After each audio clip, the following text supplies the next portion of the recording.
नमस्कार दोस्तों, मैं हूं अनुज श्रीवास्तव और अपने सभी दर्शकों का एक बार फिर से अपने इस नए वीडियो में स्वागत करता हूं।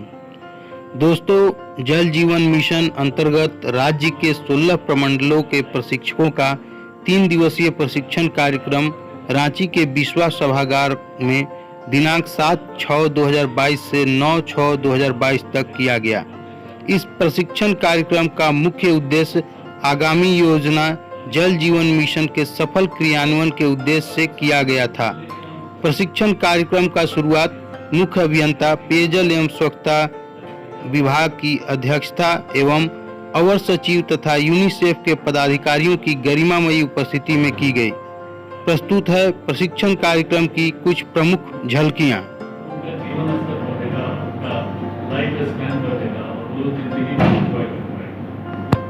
और दूसरा रहा कि उनमें जो जागरूकता नहीं है, इसलिए वो पानी की तरफ नहीं ध्यान दे रहे। कुछ लोग यार उनका चापाकल खराब है तो कंप्लेन तक नहीं करेंगे, तो उसमें उन लोगों को जागरूक कर दीजिएगा तो पानी के प्रति यदि जागरूक हो गए तो फिर बहुत समस्या जो है उसका अंत हो जाएगा। और उसके बाद है पूरा उनका जितना प्रॉब्लम है उसको दूर कराइए अपने इसी के लिए आप लोगों का ट्रेनिंग देता है और झारखंड को एक उन्नति की तरफ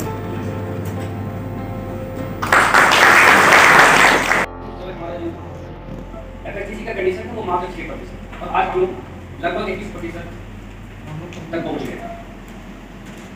हमारा जो प्लानिंग का स्थिति है कि 2024 तक हमको कैसे पूरा करना है इसको लेकर लगातार हम लोग प्रयास कर रहे हैं और जो प्लानिंग का फेज है उस फेज से हम लोग पार कर चुके हैं। जो डीपीआर प्रिपरेशन का काम था वो हम लोग को लगभग हो चुका है। अब हम लोग स्टेट लेवल में हम लोग सेंसरिंग का काम कर रहे हैं। स्कीम का जो सेंसन स्वीकृति है वो प्रशासनिक स्वीकृति का काम कर रहे हैं और उसके बाद फिर टेंडर की प्रक्रिया होगी और लगभग 100% एफएचसी जो हमारा 59 लाख परिवार को हम लोग देना है 2024 तक, उसके लिए पूरी तरह से हम लोग तैयार हो चुके हैं। अब प्रश्न उठता है कि क्या हर घर में एफएचसी पहुंचा देंगे तो क्या वो सस्टेन कर पाएगा? अभी जो 20% की प्रगति को जब हम लोग देखते हैं या भारत सरकार की स्कीम आते हैं और फंक्शनलिटी लिस्ट करते हैं तब देखते हैं कि जो स्थिति है वो बहुत ही विकराल है। अभी भी लोग जो है समझते हैं कि ये सरकारी स्कीम है, किसी तरह से ये नल लगा देंगे और फिर जो है 2-4 साल बाद खत्म हो जाएगा। उनका कोई अभी तक जिम्मेदारी नहीं रह गया। इस तरह की सिचुएशन है। तो इस दिशा में हम लोग काम प्रारंभ किए हैं और जो सबसे महत्वपूर्ण रोल है वो है कम्युनिटी का, समुदाय का। जब तक समुदाय जागरूक नहीं होंगे, समुदाय को ये एहसास नहीं होगा कि ये जो एफएचसी लगाया जा रहा है, ये जो जल का नल लगाया जा रहा है जल के लिए, ये हमारे लिए है और हम लोगों को इसको सुरक्षित रखना है और संरक्षित रखना है। चाहे वो वाटर सोर्स को ठीक करने की बात हो, चाहे वाटर लेवल को मेंटेन करने का बात हो, ये सारी चीजों पर लोगों को जागरूक करने की जरूरत है और लोगों को समझाने की जरूरत है। और जब तक ये नहीं समझेंगे हम लोग वाटर सप्लाई स्कीम को सस्टेन नहीं कर पाएंगे। तो उस प्रकार से आप स्कीम तैयार करेंगे और फिर जो है जो ये है क्या कहते हैं विलेज एक्शन प्लान में उस प्रकार की चीजों को आप डालेंगे और डालने के बाद डिस्ट्रिक्ट एक्शन प्लान में डालेंगे और जिला से अप्रूव करा के स्कीम तैयार करके फिर जो है वाटर कंजर्वेशन और सोर्स सस्टेनेबिलिटी का स्कीम लेकर आप उसको ठीक करेंगे वाटर स्कैर्सिटी। तो ये आइडेंटिफाई करने का है कि वाटर सिक्योरिटी बजट और वाटर रिसोर्स मैपिंग आप कैसे करेंगे, तो आपको पूरा पता चल जाएगा गांव का सिनेरियो, ठीक है ना। तो ये आपको इस डेटा से आप पूरा एनालिसिस कर सकते हैं, ठीक है ना, और देख सकते हैं गांव का सिचुएशन क्या है। समझ गए ना। जैसे हम कुछ गांव का स्टडी कर रहे थे तो देख रहे थे कि गढ़वा में जो है आपका देख रहे थे 300 फीट नीचे पानी है गांव में दिख रहा है, कहेंगे 60 फीट नीचे पानी है। तो हमको ये वाटर लेवल भी पता चलता है कि किस एरिया में किस गांव में क्या वाटर लेवल है। समझ गए ना। तो ये डेटा से हम पूरा एनालिसिस कर रहे हैं। इसके बारे में हम गठन भी करेंगे। हम जो गाँव की स्कीम बनेगी वो गांव के लोगों को बता दें कि ये स्कीम हमारी है। देखो पैसा हो जाएगी, कॉन्ट्रैक्ट आएगा, काम करेगा, काम निकल जाएगा। बाद में लोगों को अगर पानी नहीं मिलेगा तब जाके जब उसका जो कंप्लेंट आने लगेगी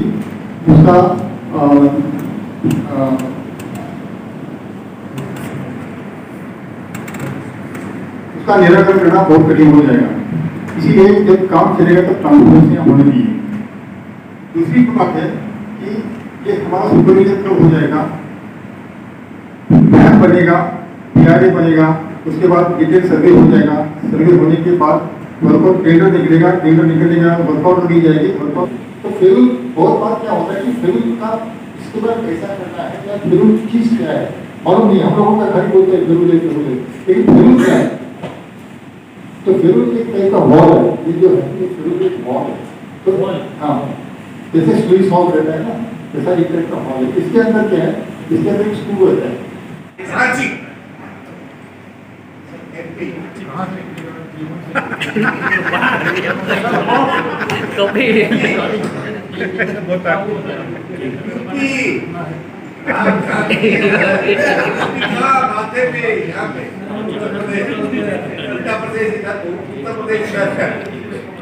पटना रांची पटना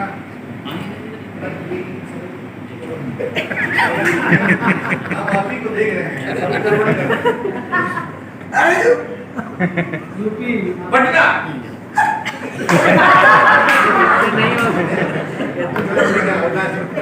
यूपी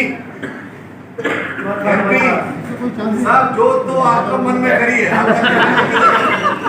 इधर इधर इधर कोई चलिए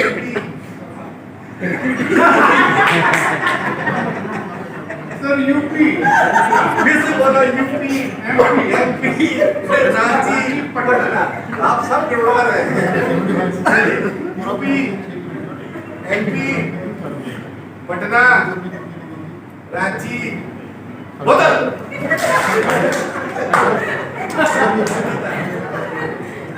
और एक अभी जीतने की संभावना है सर, समझ रहे? रेडी? रांची बोतल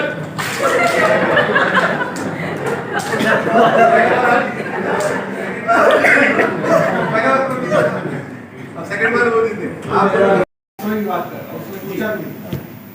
ये हालात है, लास्ट वाले एक में दिखाऊंगा क्लिप आपको अभी क्या हालत होने वाला है। तो अभी सबसे महत्वपूर्ण बात है कि सोर्स सस्टेनेबिलिटी के बारे में जब हम बात करेंगे गांव वालों के साथ, जब हम इस क्षेत्र में काम कर रहे हैं, तो खाली रिचार्ज स्ट्रक्चर के बारे में ना बात करते हुए हमें डिमांड साइड मैनेजमेंट के ऊपर भी बात करना बहुत ही महत्वपूर्ण है। लोगों को ये भी बताना बहुत ही महत्वपूर्ण है कि आप आगे जितना जरूरत है उतना लो। हमारे मुंबई में एक बुद्ध बाबा है, क्या नाम है, शायद अभी रिसेंटली न्यूज़पेपर भी आया था, इनकम वर्ल्ड पेपर में भी है। वो क्या करते हैं, छुट्टी के दिन मुंबई में घूमते हैं हर एक सोसाइटी के घर में रिक्वेस्ट करते हैं कि मैं आपका नल देखना चाहता हूँ। नल में जाके देखते हैं कि अगर उस नल से बूंद भी गिर रहा है तो उसको एक उसके साथ नंबर भी रहता है। अभी उसका नियर अबाउट 85 ईयर ओल्ड होगा, उनका नाम मैं भूल गया, अगर याद आता तो बता। वो क्या करते हैं, छुट्टी के दिन जाते हैं, सब जहाँ पे लीकेज है वो बंद कर देते हैं खुद के पैसे से। एक बूंद सेव करने के लिए वो बंदा कितना करता है। हमारे घर में कितना बूंद वेस्ट जाता है। सुबह में जो बोल रहा था ना कि सामने वाला आदमी बदल सकता है, मुझे बदलना पड़ेगा, हमसे बदलाव आना है। जब तक हम नहीं बदलेंगे तब तक सामने वाला आदमी नहीं बदलेगा। मुझे पहला, अगर मैं उसको बोल रहा कि वाटर सेविंग करना शुरू कर दें, तो मुझे पहला ये देखना पड़ेगा कि मैं घर में वाटर सेविंग कर रहा हूँ क्या। अगर मैं बोल रहा हूँ उसको कि वाटर रिचार्ज करना चाहिए, अगर मेरा जमीन के घर है और मेरा बोरवेल है तो उसका मैं रिचार्ज कर रहा हूँ क्या, खुद का एक्सपेंस भी बढ़ जाएगा। आप बता सकते हो मेरे घर में किया है, मैं ऐसा करता हूँ, मैं मेरे गार्डन में ऐसे किया हूँ, सोखता गड्ढा बना के या जो भी है वो करके उसको नाली का पानी मैंने छोड़ा है, अच्छी सब्जी तरकारी आती है, आप देखो मेरे घर में आके खुद का एक्सपीरियंस हो गया। और ये जो भी प्रशिक्षक यहाँ पर प्रशिक्षण लेने के लिए आए हुए हैं, ये फील्ड विजिट के लिए निकल गए हैं और हम लोग अभी फील्ड विजिट करने जा रहे हैं। जो प्रशिक्षण दिया गया है इसको वहाँ पर इम्प्लीमेंट कैसे करना है, इसका ट्रेनिंग दिया जाएगा।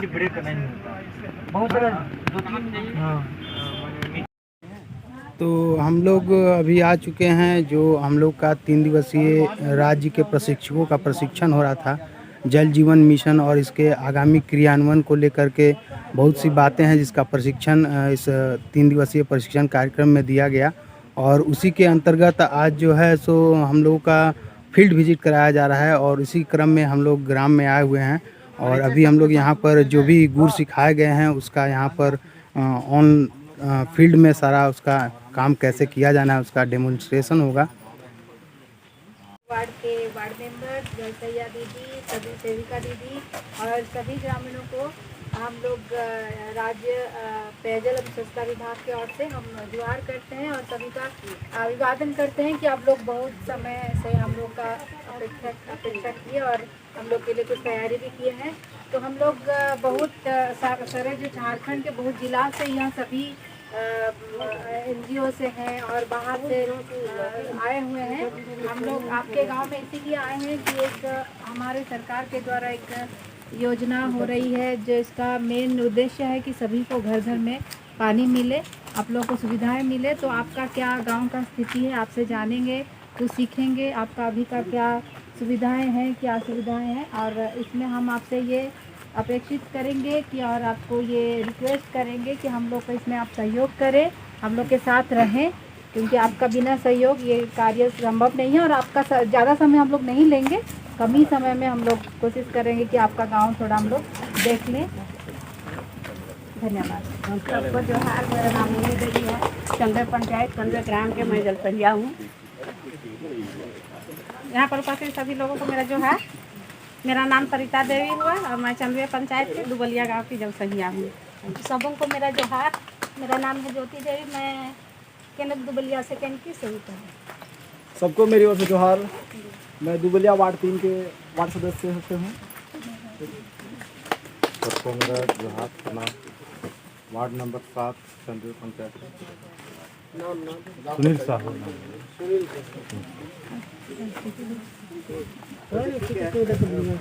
मैं सरोज कांत चौधरी, मैं एक ट्रेनर हूँ और पुणे से आया हूँ और सभी गांव के सम्मानीय व्यक्तियों को मैं जोहार करता हूँ। और मेरे जितने पार्टिसिपेंट्स हैं उनके ओर से मैं ये कहना चाहता हूँ कि आपके गांव में हम लोग कुछ गतिविधि करेंगे, कुछ PRA एक्सरसाइज जो ग्रामीण क्षेत्र में होता है, कुछ एक्सरसाइज होता है जिसे कहते हैं ग्रामीण सहभागिता मूल्यांकन। उसका अर्थ ये है कि आपके गांव में तो हम लोग जल की व्यवस्था के बारे में पता करेंगे, यहाँ पे सोर्स क्या है, उसकी कहाँ से जल आती है, कुआं, हैंडपम्प और अन्य जो भी जल के स्रोत है उसके बारे में जानेंगे।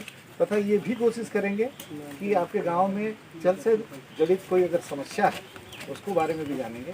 तो हम मानसिकता है कि हर घर को हम जल के माध्यम से पहुंचाएंगे ताकि आप लोग सभी को सुविधा हो जाए, आप लोग का जल का व्यवस्था हो जाए, ताकि घर में हम लोग के जो महिलाएं हैं उनको दिक्कत नहीं हो। ज़्यादातर तो माएँ ही पानी लाती है ना, कौन पानी लाती है, तो उनको ज़्यादा दिक्कत नहीं हो। जल में कहाँ कहाँ है, अगर कहीं नाली बना है कि नहीं, या स्कीम लगाया गया है सरकारी स्कीम जो पाइपलाइन में नल से पानी जाता है तो वो कहाँ पे है, किनका घर में है, उससे कितना जन को पानी मिलता है और कितना जन को पानी मिलना बाकी है या तो सभी को मिल रहा है। तो आप सब इसमें हम लोग को सहयोग करेंगे कि नहीं? आप जोर लोग से बोलिए। पूछ रहे हैं, आप लोग ग्रामीणों से पूछ रहे हैं, जोर से बोलिए। हम लोग तो सब बाहर से, देखिए हम लोग को पता ही नहीं है कहाँ क्या यहाँ पे है। देखिए काका है, बताएंगे सर। ठीक है, तो हम लोग उसके लिए रंगोली का उपयोग करेंगे। रंग के माध्यम से हम लोग देखेंगे बढ़िया एकदम कलाकारी करके कहाँ पे क्या है। ठीक है, तो अगर आपका हम लोग गांव पेड़ कितना को खूबसूरत है, दर्शाएंगे, हम लोग को कौन सा यहाँ कलर पेंटिंग देंगे? में दिखना है। ग्रीन देंगे ना, वाह कौन बोले ग्रीन, अरे वाह आप तो बढ़िया बोलते हैं।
विनोद।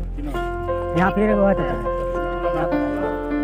अरे अरे सावन का घर लिखा की सावन का घर लिखा ये सावन का घर रोड है हां रोड नहीं सर ये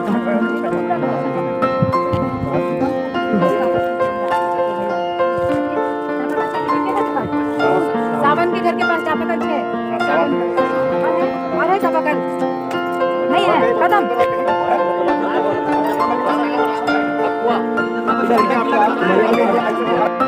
लगाएंगे होगा चलो बहुत बड़ा मैदान है यहाँ पे पेड़ लगा देते हैं तो यह लोगों को छाया देगा, वह फल देगा, हमारे ग्रामीण खाएंगे। लेकिन हमारा सोच क्या है, अगर इस पेड़ के बगल में एक छोटा सा वृक्ष है तो हम लोग क्या करते हैं, अपने पैरों तरह कुचल देते हैं, कुचलने का ही काम करते हैं।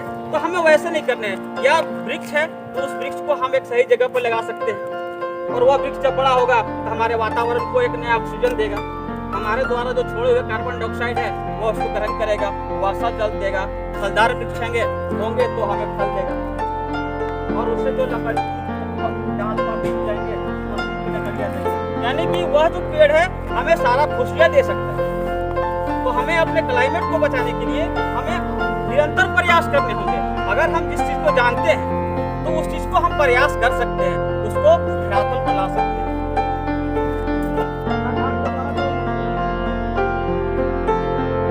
पानी का खाना बनाने में उपयोग करेंगे लेकिन बचाव नहीं कर सकते हैं, पीने में उपयोग करेंगे बचाव नहीं कर सकते हैं। लेकिन हमारे जो अन्य कार्य है जैसे बर्तन धोने, हमारे नहाने और बर्तन धोने के बाद जो पानी वेस्ट होता है किचन से और बाथरूम से, वो पानी आपका कहाँ जाता है, इधर उधर बिखर जाता है। यानी कि हमारे घर में अगर 550 लीटर 10 सदस्य के लिए पानी मिला तो उसमें से हम लगभग 25% पानी पीने और खाना बनाने में करते हैं, तो हमारे सेहत के लिए होगा। लेकिन उसके अलावा जो पानी है वो पानी हम लोग क्या करते हैं, किचन से वेस्ट कर देते हैं, नहाने से वेस्ट कर देते हैं। उस पानी को हम कैसे दैनिक जीवन में उपयोग कर पाएंगे? अगर किचन से पानी जो निकला तो उसका हम दैनिक जीवन में कैसे प्रयोग करेंगे? मान लीजिए हमको 55 लीटर पानी मिला तो हम बाल्टा में पानी रखते तो उसको हम पीने में प्रयोग करेंगे। लेकिन नहाने के बाद जो पानी जो बस के बाहर जो आ गया तो पानी को हम कैसे उपयोग करेंगे? हाँ चलिए, बाबा बहुत अच्छा बात बताया कि एक सप्ताह गड्ढा का निर्माण करना होगा, इसके लिए जोर से ताली लगाएंगे। तो उस टैंक को हम कैसे बनाएंगे?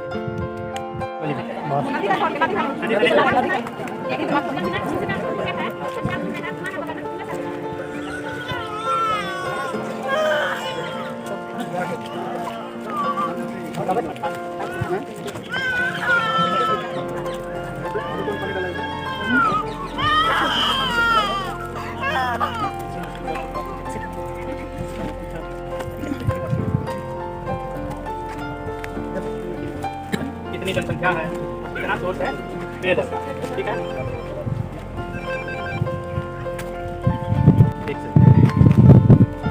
थक जाएंगे तो दिक्कत हो जाएगी, ज़्यादा समय नहीं लगेगा।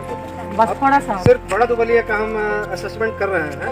185 घर है तो 10,200 लीटर पानी की आवश्यकता है। पानी की एक आदमी को 55 लीटर कितना पानी की आवश्यकता होती है? ये जो हमारा मानक है भारत सरकार का, वो कहता है कि एक आदमी को एक दिन में 55 लीटर पानी की आवश्यकता होती है। किस लिए? नहाना, खाना, सब उसमें है। खाना, पीना, पानी पीने के लिए, साफ सफाई के लिए, शौचालय बना हुआ है तो उसमें डालने के लिए, कपड़ा धोने के लिए, खाना बनाने के लिए। ये 55 लीटर पानी एक आदमी को चाहिए, एक परिवार को नहीं। एक आदमी जैसे 300 घर है तो अगर हम 5 का एवरेज लेंगे तो 15। जी मैडम, सबसे पहले तो आप अपना परिचय दे दें और साथ ही हम ये भी जानना चाहेंगे कि आपने ये जो सारा एक्टिविटी कराया है ये किस उद्देश्य से कराया है और इसके माध्यम से आप क्या जानना चाह रहे हैं या लोगों को क्या बताना चाह रहे हैं?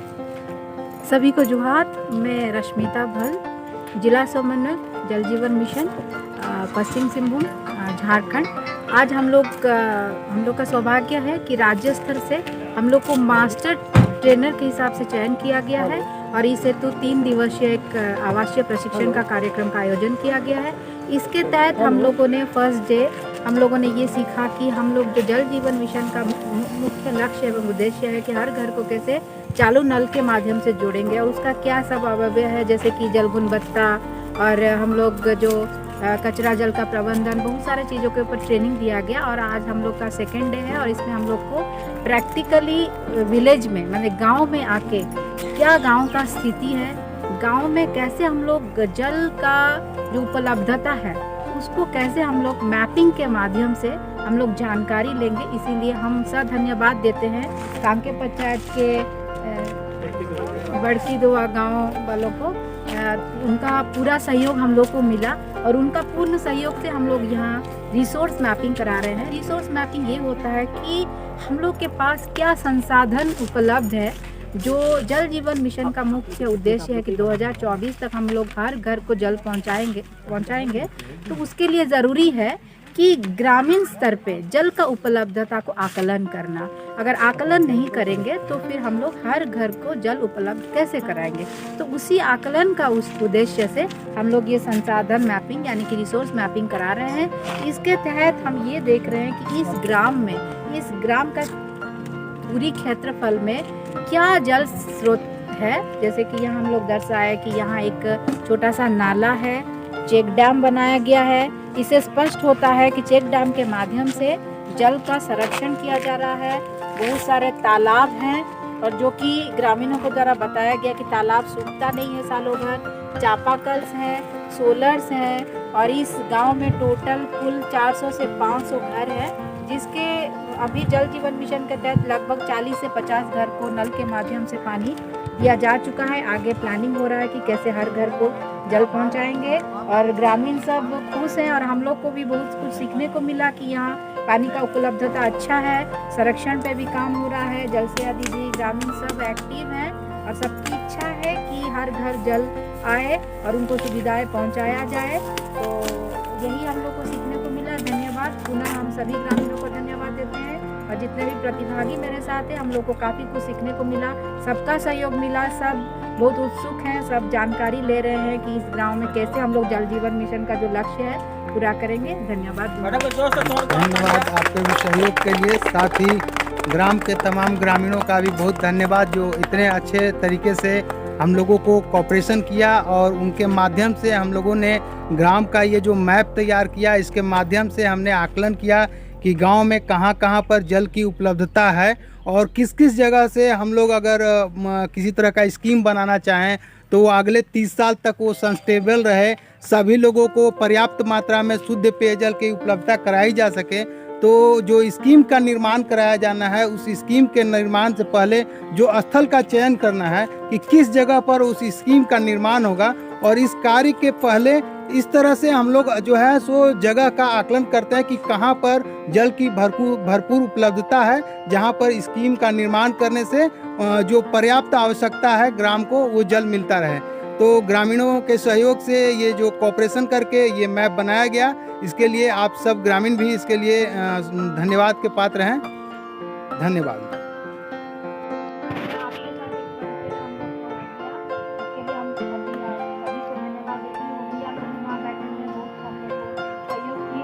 और अभी हम लोग 4 ग्रुप में बंटे थे, जो कि एक ग्रुप आपका गांव भ्रमण में गए हैं देखने के लिए कि क्या है, कहाँ चापाकल क्या है। एक ग्रुप हम लोगों ने मैप बनाया कि आप लोग का गांव में कितना घर है, कहाँ पे घर है, कहाँ पे चापाकल है, क्या है। और एक ग्रुप हमने बनाया कहाँ आपका नदी है, नाला है, चापाकल है, तालाब है। हम लोगों ने भी ड्राइंग किया। एक ग्रुप प्लान बनाए तो सारे ग्रुप को हम लोग 1-1 मिनट 2-2 मिनट सुनेंगे। हमको पता है कि आप लोग को बहुत काम है और थोड़ा देरी हम आपका समय लेंगे। और सभी से मेरा रिक्वेस्ट रहेगा फर्स्ट ग्रुप 1 को कि कम समय में संक्षिप्त में बताएं कि जो आपने आपका सोशल मैपिंग था सर, तो आपने उसमें से क्या निचोड़ निकाला सभी के सामने कृपया आप उपस्थित कराएं।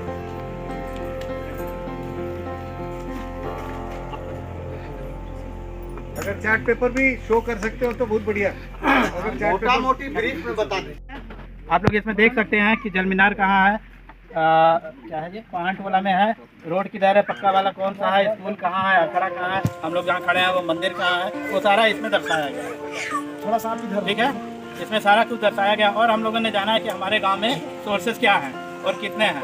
तो हमारा जैसा कि जल मीनार, आप लोग बताइए, जल मीनार हमारा 7 था, 7 जल मीनार था। ये 2 हिस्सा में बटा है, बड़का दुबलिया और छोटा दुबलिया। समय नहीं मिला इसलिए बड़का दुबलिया हम लोग बड़का फड़का दुबलिया में आपको पक्का वाला है वो स्कीम है, और फिर वो जो काला वाला है टंकी वो वाला आपका 5 रुपये है। 7 स्कीम है, ठीक है, 7 स्कीम है और हमारा गांव में लगभग 300 घर है और 1500 परिवार है, ठीक है। 1500 परिवार को हम लोगों ने इस चार्ट के माध्यम से देखा कि हमको कितना पानी की आवश्यकता है। तो एक आदमी को चाहिए 55 लीटर। 55 लीटर के हिसाब से 1500 को हम करेंगे तो 6000 आता है, ठीक है। 6000 हमारा 5000 मान के चलिए, 5000 हमारी ज़रूरत है। तो हमारा जितना यहाँ सोर्सेज है उससे हमको मिलता है 1500। तो बचा कितना हमारा 3500 हमारा गैप आ रहा है। तो हमने ये जाना कि वो 3500 गैप हम कैसे भरेंगे, ठीक है। ये 3500 लीटर का जो हमारा गैप आ रहा है, जो हमारा आने वाले दिनों में जो हम जल नल योजना के तहत हम बात करते हैं कि हर घर को 55 लीटर प्रतिदिन प्रति व्यक्ति। संसाधन मानचित्र में हम लोग मुख्य रूप से पानी स्रोत को दर्शाया है, जिसको पानी हम लोग को प्राप्त होता है। इसमें से मुख्यतः 22 चापाकल हम लोग को प्राप्त हुआ कि आपके गांव में 22 चापाकल जो है, जिसमें 18 सक्रिय है, मतलब चालू अवस्था में है, पानी दे रहा है, और 4 अभी सक्रिय नहीं है, चालू नहीं है, खराब अवस्था में, चाहे कारण जो भी हो खराब होना। 5 कुआं है आपके गाँव में जो सरकार द्वारा प्रदत्त है, सरकार के द्वारा बनाया गया है, और 5 कुआं में भी जल स्रोत उपलब्ध है। इसके 4 तालाब है, सही है ना। ये हम लोग दुबलिया जो आपका ये है उसी को लेकर बनाया है। तो हाँ, 4 तालाब है, एक नदी गया है यहाँ से गुजरा है आपके गाँव, और इसके बाद आपका पोखर भी है। देखिए यहाँ 1 2 3 पोखर दिखाया ना, पोखर भी है, कुछ चेक डैम भी है, चेक डैम भी है आपका। ये चेक डैम पानी के स्रोत को संरक्षित करने के लिए, पानी आपका बर्बाद नहीं हो, आपका पानी बह के दूसरे गांव या दूसरे शहर में न चला जाए, आपका पानी आपके गांव में रहे, उसके लिए चेक डैम बनाया जाता है, ठीक है। और आपको जैसे हमारी जानकारी के अनुसार जो आप लोगों से प्राप्त हुआ, दोनों टोला मिलाकर क्या क्या बोलते, छोटी दुबलिया और बड़की दुबलिया, 450 घर टोटल है इसमें ना, लगभग 450 घर दोनों मिला करके, दोनों टोला मिला के संसाधन इसके अनुसार तो हम लोग को जानकारी आपके गाँव पानी से भरा पूरा भी है। जल स्तर जो था हमारा यहाँ पानी का 15 से 20 फीट के बीच में पानी का लेवल ठीक था और भरपूर मात्रा में हम पानी का उपयोग दैनिक जीवन में कर रहे थे। लेकिन उसके 10 साल के बाद वहाँ की जनसंख्या जो है 1500 के आसपास में हो गई, लेकिन वर्षा जल जो है कुछ कम हो गया। 1990 में वर्षा जल कम हुआ, बीमारी का प्रकोप लगातार वही रहा और धान का खेती में भी कोई परिवर्तन नहीं आया, सामान्य रहा, और जल स्तर जो था वह नीचे चला गया, यानी कि 20 फीट भी आंकड़े में आ गया, और जल का अभाव भी उस समय ठीक ठाक था। 2000 के आसपास में जनसंख्या जो है इस गांव की 2000 हो गई, वर्षा जल कम हो गए।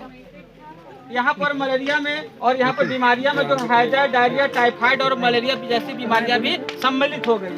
धान, मड़वा, अरहर, गेहूं खेती भी सामान्य रूप से थे। पानी का जो जल स्तर था वह 25 फीट के आसपास में हो गए और जल का अभाव उस समय भी नहीं था। परंतु 2010 में जब हम आंकड़ा तो पाया तो उस समय जनसंख्या 2500 हो गए, वर्षा जल उससे कुछ कम हो गए, बीमारियां भी सामान्य थी, और भूगर्भ जो जल जो था स्तर वो 28 से 30 फीट के आसपास हो गया। और देख रहे थे कि अपने यहाँ कौन कौन सा स्रोत है जिसका पानी हम लोग लेकर के पीने के रूप में, खाना बनाने या अन्य कामों में उपयोग करते हैं, जिसमें हम लोगों को प्रमुख रूप से जो दिखा, हैंडपंप दिखा, 14 फाइनेंस का जो टंकी वाला अपना लगा हुआ है ना पानी का, ब्लू कलर का, वो वाला दिखा। एक जगह हम लोग को दिखा जन जल योजना के तहत बड़ा सा जो टंकी लगा हुआ है वो वाला दिखा, और एक जगह हम लोग को एक टोला में दिखा जो सीमेंट से बना हुआ, ठीक है, बड़ा और आखरा के पास। तो कई तरह का हम लोगों को जो गांव का हम लोग को आंकड़ा पता चला, हम लोग पता किए तो यहाँ पे अपने यहाँ एक स्कूल है और 2 आंगनबाड़ी है और एक स्वास्थ्य केंद्र। इरिगेशन पॉइंट ऑफ व्यू से भी डिस्कशन किया था कि पानी कम से कम पानी में कौन कौन से हम क्रॉप्स ले सकते हैं, उसके बारे में भी डिस्कस किया था। और अगर वाटर कंजर्वेशन पे काम करते हैं तो श्रद्धा एक अंतिम उपाय है जिसके माध्यम से हम कुछ अच्छा काम गाँव में कर सकते हैं कंजर्वेशन के माध्यम से। साथ ही अगर कोई फंड्स अवेलेबल नरेगा का है या माध्यम से, तो इसके माध्यम से भी हम कर सकते हैं। इसके बारे में पूरा इन डिटेल हमने बात किया था इस सेक्शन में। उसके बाद नेक्स्ट जो कंपोनेंट है सस्टेनेबल सर्विस डिलीवरी की वो है वाटर क्वालिटी। तो वाटर क्वालिटी में अगर हमें वाटर क्वालिटी टेस्टिंग करना है, मतलब एक तो पहला फिजिकल पैरामीटर्स क्या है, उसके मेट्रोलॉजिकल पैरामीटर्स क्या है, क्या किस तरीके से उसको मतलब हमें देखना है, कौन से कंटेमिनेंट्स होते हैं, अगर उसका टेस्ट करवाना है तो एफटी के द्वारा किस तरीके से किया जा सकता है, या आपका सब डिविजनल लैब है या इसी लेवल की लैब है तो वहाँ पे कैसे हम कर सकते हैं। अगर वहाँ कोई कंटेमिनेशन है, मेट्रोलॉजिकल कंटेमिनेशन है तो उसको दूर करने के लिए कौन से उपाय हो सकते हैं, ग्राम पंचायत की उसकी भूमिका क्या होगी, ऐसे आए से हम लोग भूमिका क्या होगी कभी मोबिलाइजेशन में, आगे जनरेशन में, वो सारा चीज़ें हमने इस तरह से यहाँ पे डिस्कशन किया था। और उसके बाद में ऑपरेशन मेंटेनेंस जो है संचालन और प्रदर्शन का आपके जल आपूर्ति योजना का, तो उसमें तकनीकी रूप से अगर मैनेजमेंट करना है तो क्या क्या चीज़ें करनी पड़ेगी। तो मैं कुछ अलग ही सोच करके यहाँ पे आया था, क्योंकि मैंने 2 ट्रेनिंग यहाँ पे और पहले ले चुका था, लेकिन जब ये हमारे 3-4 जो मास्टर ट्रेनर लोग आज यहाँ पे हम सबों के सामने इस तरह की परिस्थिति दिए, तो जल जीवन मिशन का जो हम ग्रामीण स्तर पे देख रहे थे स्थिति को, और जब यहाँ पर आए तो मुझे बहुत कुछ अंतर देखने को मिला और अंदर से मुझे झकझोर दिया कि मैं कल क्या कर रहा था और हमारे फीडबैक सिस्टम के हिसाब से यहाँ पर क्या कर रहे हैं।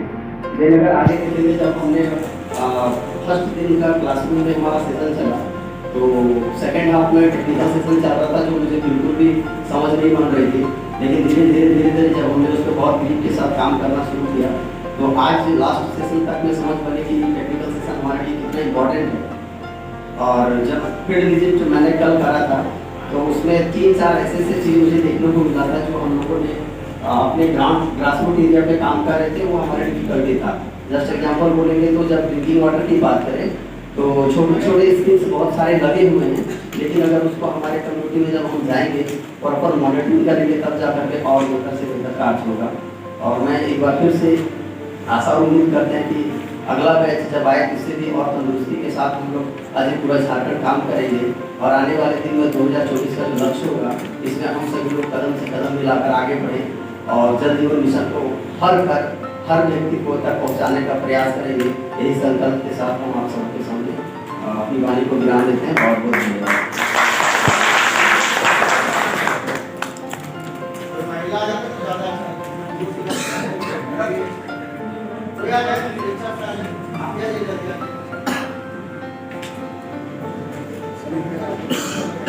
यहाँ उपस्थित हमारे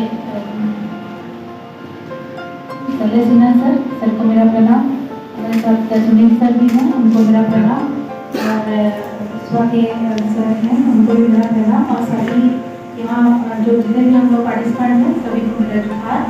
और आज ये 3 यूनिवर्सिटी जो DOT हम लोग मास्टर ट्रेनर बने, सबसे पहले तो हम बताएंगे कि ये हम लोग के लिए हम लास्ट 10 साल से भी पेयजल स्वच्छता विभाग के साथ जुड़े हुए हैं, पर ये हमको नया इसलिए लगा कि हमारे बीच सभी जो ISN है, इम्प्लीमेंटिंग सपोर्टिंग एजेंसी, जल जीवन मिशन हम लोग के लिए नया प्रोग्राम था। हम लोग डिविजन लेवल से पेयजल स्वच्छता विभाग की ओर से तो काम कर रहे थे, पर हम लोग को कहीं ना कहीं सपोर्ट की कमी थी। जहाँ हम लोग पहले तो सभी ISN से इंट्रोड्यूस हुए, हमको अच्छा लगा कि बहुत सारे ISN सभी जिला में एक्टिवली काम कर रहे हैं, और जितने भी सेशन थे सर लोग क्लैरिटी के साथ हम लोग को बताए बहुत सारे जल जीवन मिशन के क्या क्या कंपोनेंट्स है, सॉफ्टवेयर पार्ट सिखाए, IC में क्या होना चाहिए, कैसे हम लोग कम्युनिटी के बीच में उसको क्लैरिटी के साथ प्रस्तुत करेंगे, धरातल पर कैसे उसको लेके सभी को कम्युनिटी को इसको इन्वॉल्वमेंट करेंगे। सारा खेल जो है प्रशिक्षण का वो एटीट्यूड का ही है। अगर आपने अपना एटीट्यूड बदल लिया तो आप बड़े आसानी से जो आपसे विभाग कार्य की उम्मीद कर रही है उसको कार्यान्वित करा पाएंगे। मैं ज्यादा लंबा समय नहीं लूंगा, सिर्फ एक बात कहूंगा कि प्रशिक्षण का उद्देश्य क्या है। ये 3 दिनों का जो प्रशिक्षण चला उसमें सबसे ज्यादा जोर ये है कि पूरे राज्य में प्रशिक्षण एक गुणवत्ता के साथ लागू कराया जाए, प्रोसेस स्टैंडर्डाइजेशन किया जाए। तो हम लोग इसको ध्यान में रखें और बेहतर ये होगा कि एक व्हाट्सएप ग्रुप बना लीजिए और आपस में कोऑर्डिनेशन रखिए कि कैसे अगर कहीं कोई कठिनाई है तो उस पर भी आप सवाल पूछ सकते हैं और जानकारी प्राप्त कर सकते हैं। मैं इसी के साथ मैं आपके इस कार्यक्रम को समाप्त करूंगा, क्योंकि मैं जानता हूँ कि सारे लोग आप लोग कह रहे हैं यहाँ से छोड़। तो मैं विश्वास है कि जो हमारे तमाम सपोर्ट स्टाफ हैं मैं उनका भी हृदय से धन्यवाद ज्ञापन करना चाहूँगा कि उनके सहयोग के लिए आप लोगों का फिर एक बार बहुत बहुत धन्यवाद। इस उम्मीद के साथ कि आप जो यहाँ 3 दिनों के इस प्रशिक्षण कार्यक्रम में जो सीख के जा रहे हैं उसको आप धरातल पे